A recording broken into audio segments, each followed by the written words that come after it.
Ndugu wananchi, kiungo kingine cha maendeleo ni uwepo wa utulivu wa kisiasa na hali ya amani na usalama nchini.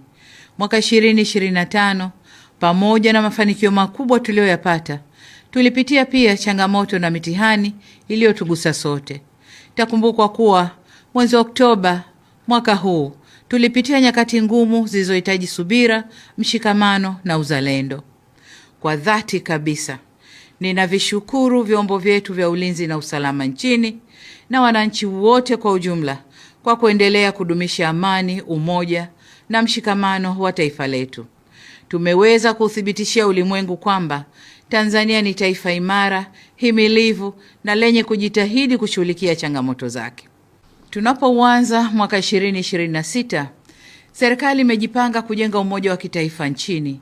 Hatua za kuunda tume ya maridhiano zimeanza kuchukuliwa. Serikali itashirikiana na wadau wote katika kukubaliana kuhusu muundo wa tume, aina ya wajumbe, majukumu yao na muda wa kazi wa tume hiyo.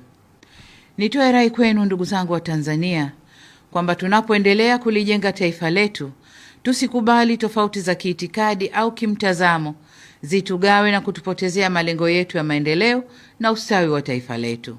Sote tunafahamu kuwa tofauti ni sehemu ya demokrasia, lakini zisitumike kuligawa taifa la Tanzania. Narudia kusema kuwa Jamhuri ya Muungano wa Tanzania ni moja tu. Ndani ya jamhuri hiyo kuna Watanzania ambao wamejengwa na itikadi ya kuamini kwamba amani, umoja na mshikamano hujenga uzalendo na ndio virutubisho vinavyotuletea maendeleo endelevu na ustawi wa Watanzania. Ndugu wananchi, katika mwaka 2025, serikali ya Jamhuri ya Muungano wa Tanzania imetimiza majukumu yake nchini na hata kikanda na kimataifa. Tumeweza kutimiza kamilifu wajibu wa wanachama wetu katika shughuli za Jumuiya ya Afrika Mashariki, Jumuiya ya Maendeleo ya Nchi za Kusini mwa Afrika, Jumuiya ya Nchi za Ukanda wa Maziwa Makuu, Umoja wa Afrika, Jumuiya ya Madola, nchi zisizofungamana na upande wowote na vile vile Umoja wa Mataifa. Tumetimiza wajibu wetu wa kulipa ada za wanachama, kushiriki mikutano, kujenga haiba na kulinda heshima ya taifa letu na kutoa mchango wetu kwenye shughuli za kimaendeleo, mazingira, siasa, ulinzi na usalama duniani. Aidha, mwaka 2026, Tanzania itaendelea kuimarisha na kudumisha ushirikiano wa kimataifa na kikanda.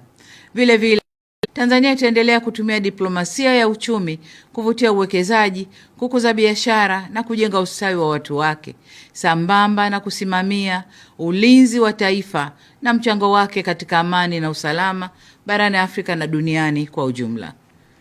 Ndugu wananchi, nihitimishe kwa kuwasihi Watanzania wote tusherehekee sikukuu za kumaliza mwaka na kuanza kwa mwaka unaokuja kwa amani na salama. Uwe mwaka wa heri na baraka tele. Amin. Nawatakia kila la heri katika mwaka wa 2026. Mungu ibariki Afrika. Mungu ibariki nchi yetu Tanzania. Na asanteni sana kwa kunisikiliza.